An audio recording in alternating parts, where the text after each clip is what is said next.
राष्ट्र सर्वप्रथम, राष्ट्र सर्वप्रथम, राष्ट्र सर्वप्रथम, राष्ट्र सर्वप्रथम।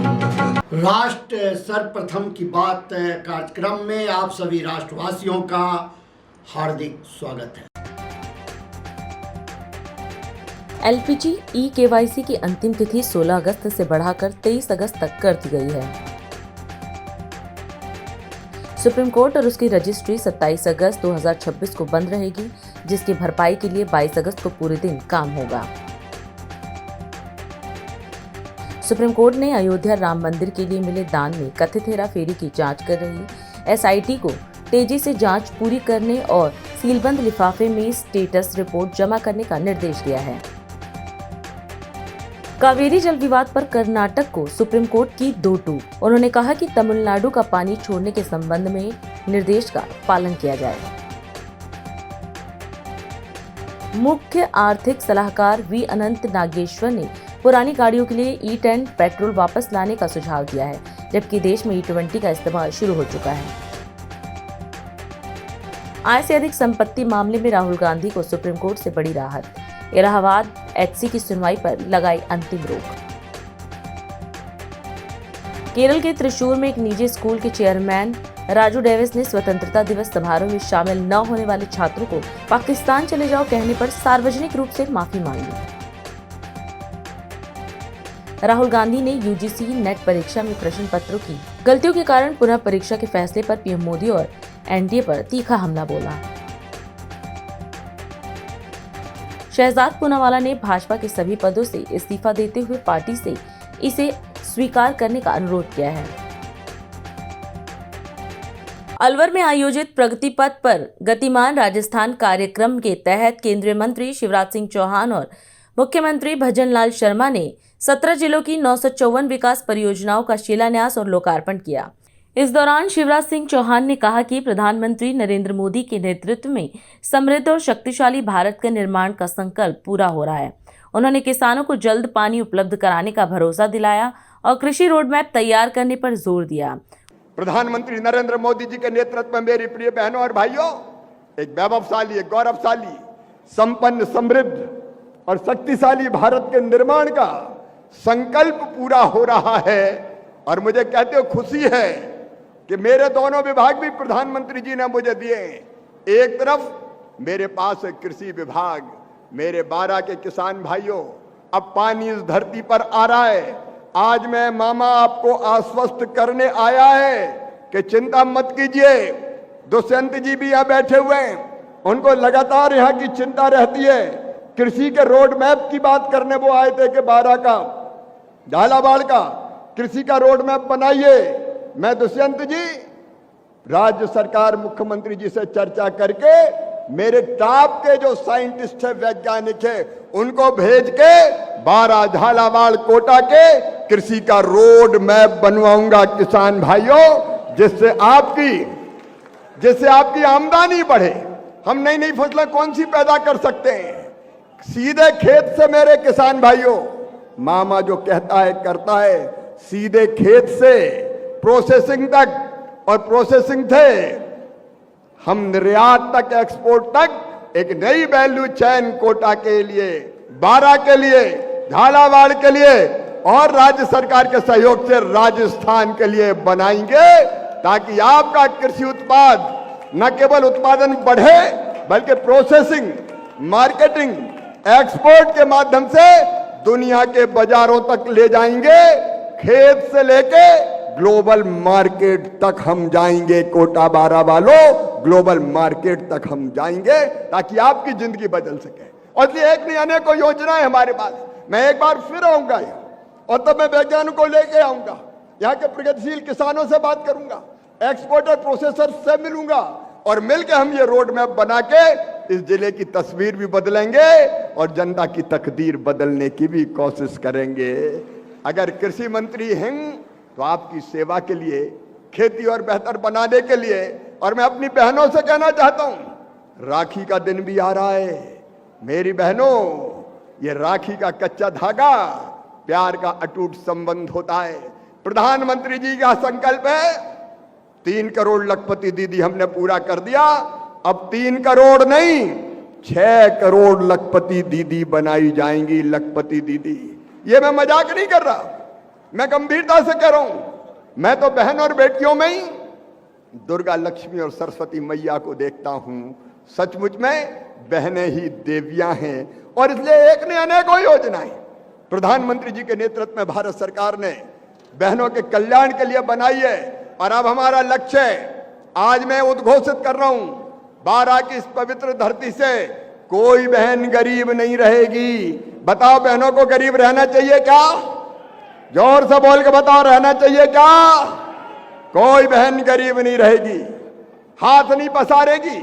1000-2000 रुपए के लिए तंग होती थी, परेशान होती थी। आजीविका मिशन के अंतर्गत हर दीदी को लखपति दीदी बनाने का अभियान हमने चलाया हुआ है। 16 लाख लखपति दीदी अभी यहां की धरती पर बन चुकी है, राजस्थान की। अब ये 16 लाख के बजाय 32 लाख दीदी लखपति दीदी बनाई जाएंगी और उसके लिए लगातार हम प्रयास कर रहे हैं। मैं कहना चाहता हूं मेरे बहनों, 13,461 करोड़ रुपया अलग अलग बैंकों से बहनों को काम धंधे के लिए मिला है। और जिनके पास भैया कच्चे मकान हैं वो भी सुन लेना, साफ साफ सुन लेना, हमारा संकल्प है कोई गरीब कच्चे मकान में नहीं रहेगा। और आज मैं जरूर आपको यह निवेदन करना चाहता हूं, आज किसानों को यह जानकारी होनी चाहिए।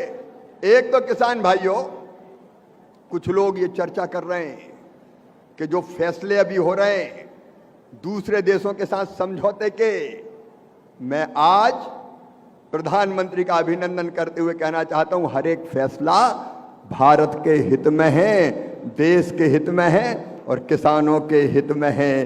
किसानों के हितों से कोई समझौता नहीं बहनों और भाइयों, चाहे यूरोपियन यूनियन से समझौता हुआ, दुनिया के दूसरे देशों से समझौता हुआ और चाहे अमेरिका से समझौता होने वाला हो, हर समझौता, हर फैसला ये किसान की भलाई के लिए प्रधानमंत्री जी के नेतृत्व में भारत सरकार कर रही है।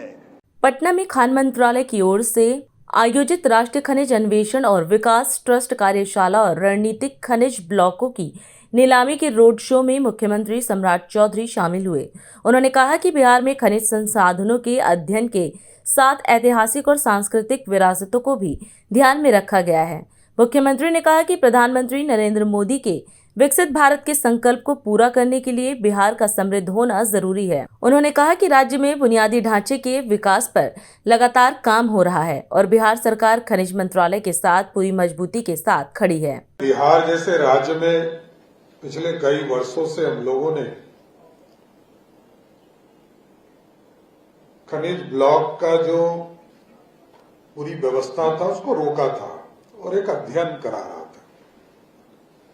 और अध्ययन के तौर पर कहां पर ऐतिहासिक चीजें और कहां पर सांस्कृतिक विरासत हमारी है, इसका अध्ययन कराया गया। क्योंकि देश के यशस्वी प्रधानमंत्री आदरणीय नरेंद्र मोदी जी का मानना है कि भारत विकसित तभी होगा जब बिहार जैसे राज्य समृद्धि का रास्ता खोल पाएंगे।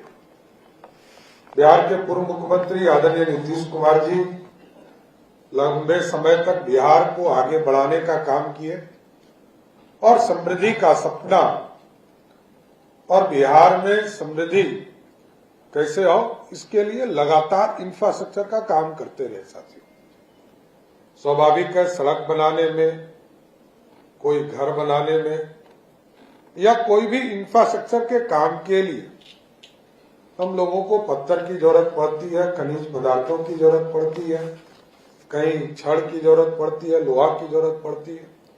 कई ऐसे मटेरियल हैं जो स्वयं, जो अभी सतीश जी ने कहा, कई टेंडर चल रहे हैं, कई टेंडर की प्रक्रिया चल रही है, कई टेंडर पूरे हो गए हैं। एक तो जरूर मैं आपको भरोसा देता हूं कि जब भी आपको जरूरत पड़े बिहार की पूरी सरकार आपके साथ खड़ी है और इस खनिज पदार्थ को बिहार की जनता के लिए कैसे हम जोड़ सकते हैं, इसको जरूर करेंगे सर। कई ऑफिसर्स इस काम में लगे हैं, आप एकदम अस्वस्थ रहिए।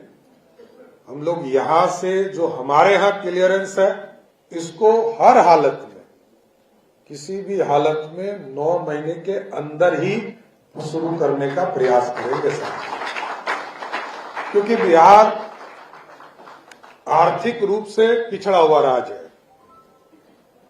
ये देश के कई राज्यों को आप देखते होंगे जहां मिनरल्स के दम पर वो बहुत आगे बढ़ गए, चाहे वो छत्तीसगढ़ हो, चाहे वो उड़ीसा हो, झारखंड हो। और मैं तो उस दिनों में भी सदस्य था जब बिहार और झारखंड एक था, और हमको याद है कि 6,000 करोड़ का बिहार का बजट होता था और 6,000 करोड़ के बजट में 2,000 करोड़ का रॉयल्टी सिर्फ झारखंड से आता था। बजट का 33% सिर्फ रॉयल्टी से हम चलते थे सर। और जब झारखंड बटा तो वो सरप्लस बजट लेकर गया।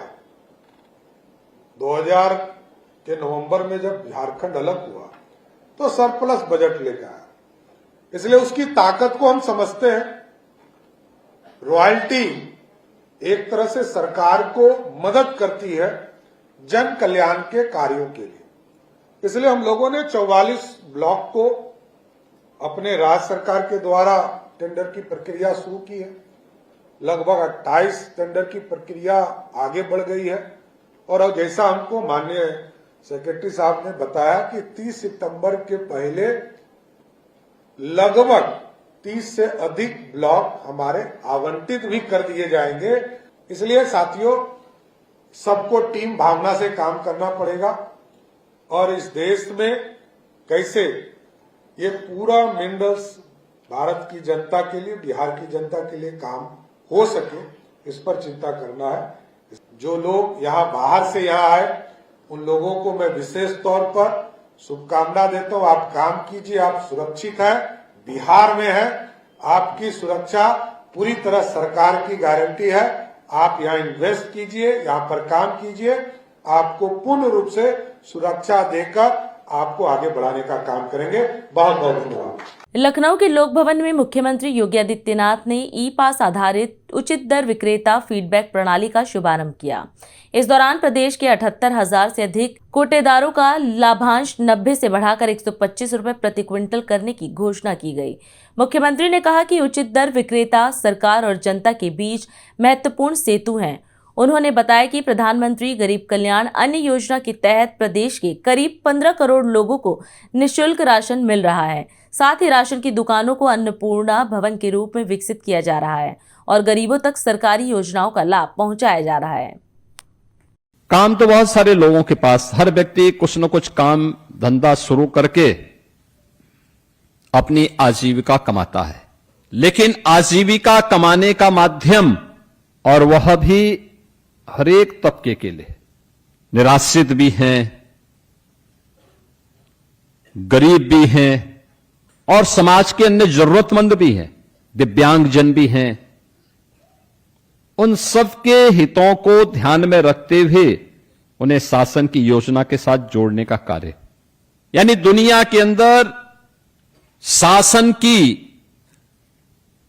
अन्न योजना का जो सबसे बड़ी योजना है दुनिया की, उसमें शासन और जनता जनार्दन के बीच में सेतु का काम अगर कोई करता है तो वह उचित विक्रेता, उचित मूल्य विक्रेता से जुड़े हुए आप सभी फेयर प्राइस शॉप के संचालक करते हैं।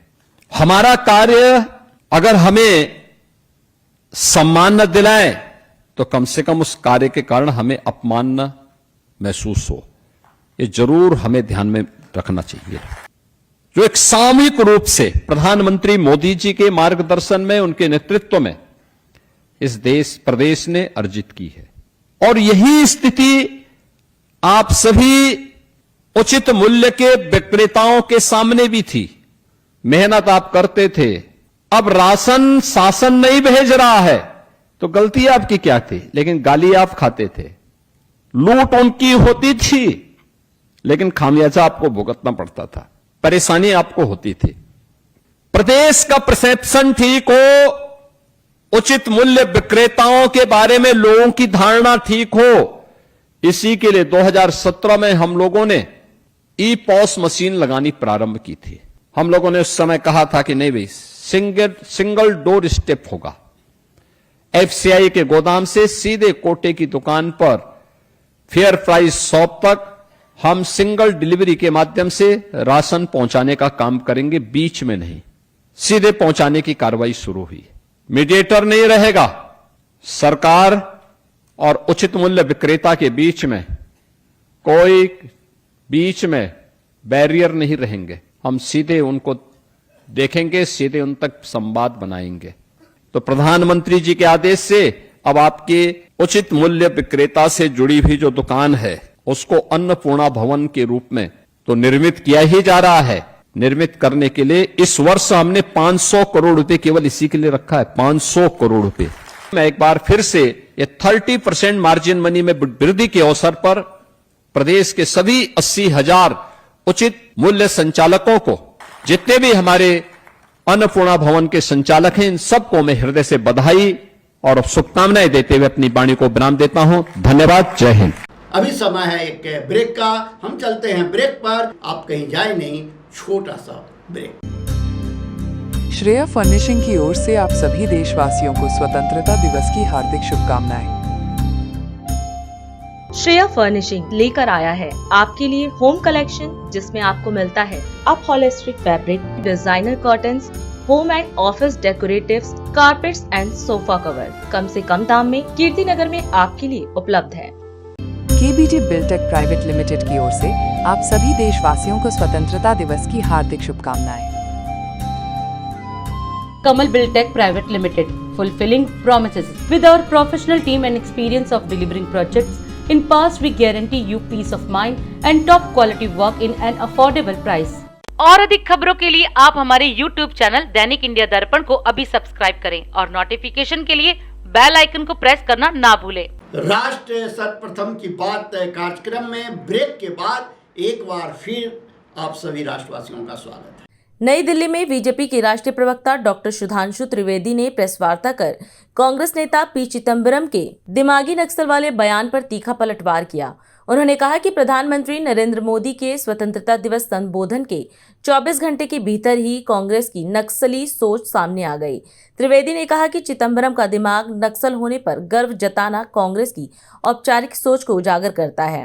उन्होंने पूर्व प्रधानमंत्री मनमोहन सिंह के 2006 के बयान का हवाला देते हुए कांग्रेस से पूछा कि नक्सलवाद को लेकर सही कौन है, मनमोहन सिंह या अब अलग रुख अपनाने वाले कांग्रेस नेता। विगत स्वतंत्रता दिवस पर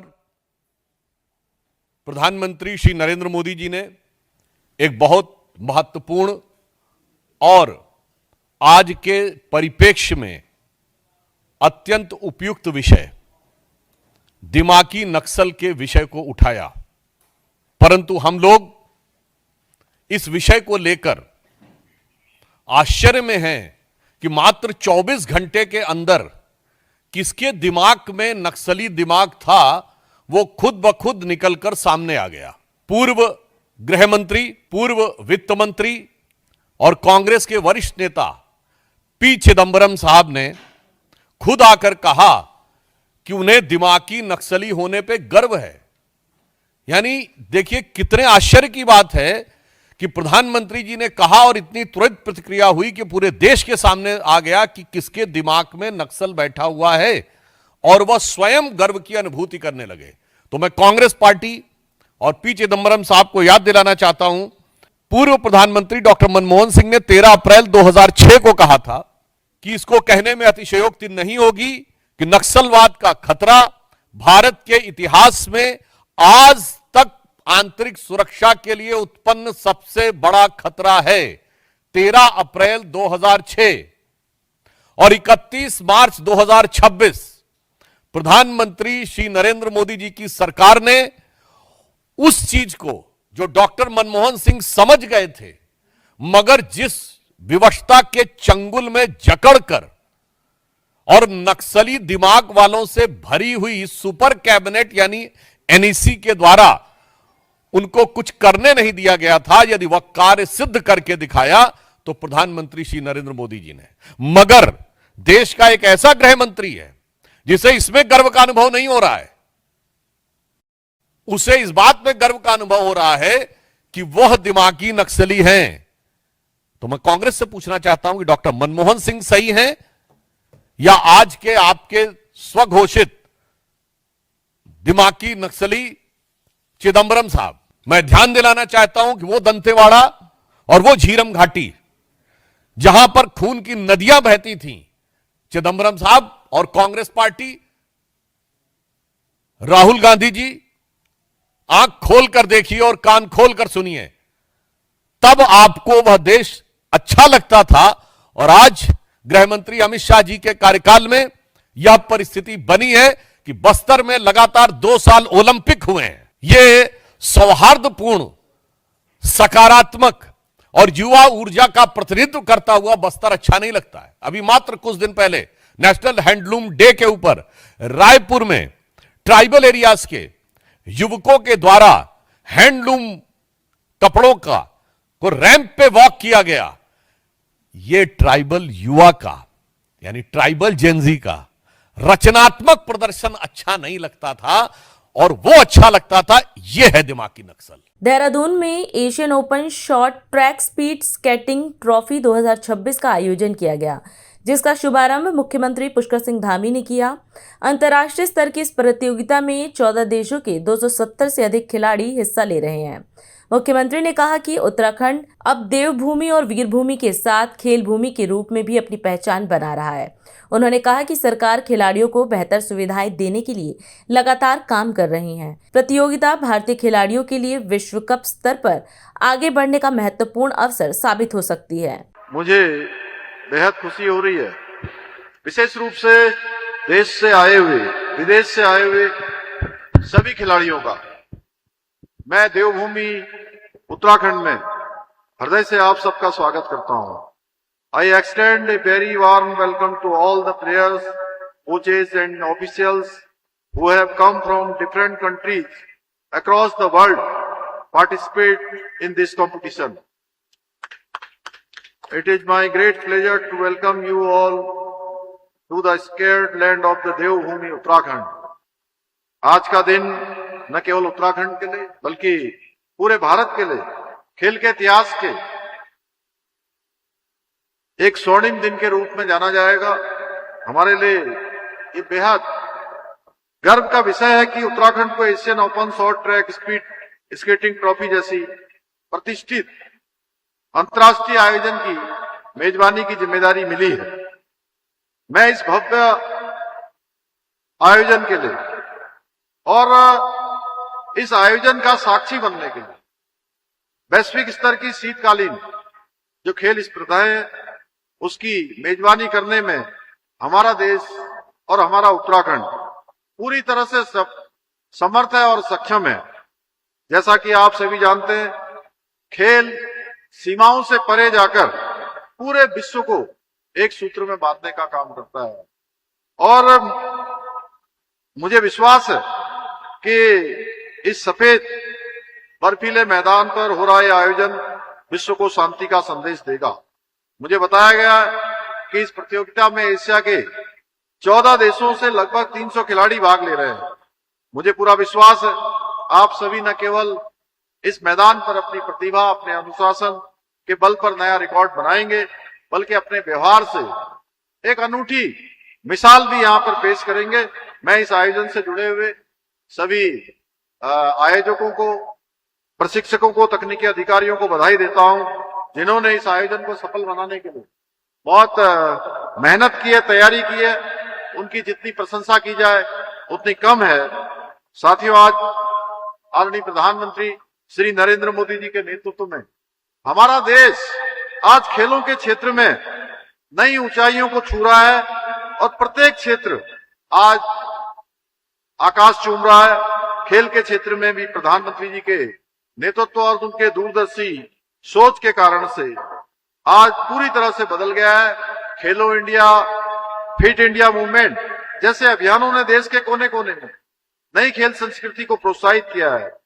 अब केवल प्रतियोगिताएं नहीं बल्कि युवा शक्ति और राष्ट्र निर्माण का महत्वपूर्ण माध्यम हमारे खेल बन चुके हैं और भारत के खिलाड़ी दुनिया के सभी मंचों पर, बड़े मंचों पर अपनी प्रतिभा का लोहा मनवाते हैं। ओलंपिक हो, एशियन गेम्स हो या कोई अन्य अंतर्राष्ट्रीय प्रतियोगिताएं हो, आज सभी में भारतीय खिलाड़ी बहुत बेहतर प्रदर्शन कर रहे हैं। माननीय प्रधानमंत्री जी के मार्गदर्शन में हमारी सरकार भी खेल संस्कृति को मजबूत करने के लिए हर संभव प्रयास कर रही है। इस दिशा में पिछले वर्ष उत्तराखंड के अंदर 38वें राष्ट्रीय खेलों का सफल और भव्य आयोजन किया गया और इस आयोजन ने देवभूमि को खेल भूमि, वीर भूमि के साथ साथ देवभूमि के साथ साथ खेल भूमि के रूप में भी एक नई पहचान दिलाई है। और राष्ट्रीय खेलों के दौरान हमने केवल प्रतियोगिताएं आयोजित नहीं की बल्कि आधुनिक विश्व स्तरीय इंफ्रास्ट्रक्चर भी मजबूत हुआ है। उसी का परिणाम है कि आज अंतर्राष्ट्रीय स्तर की प्रतियोगिताएं यहाँ हो रही है।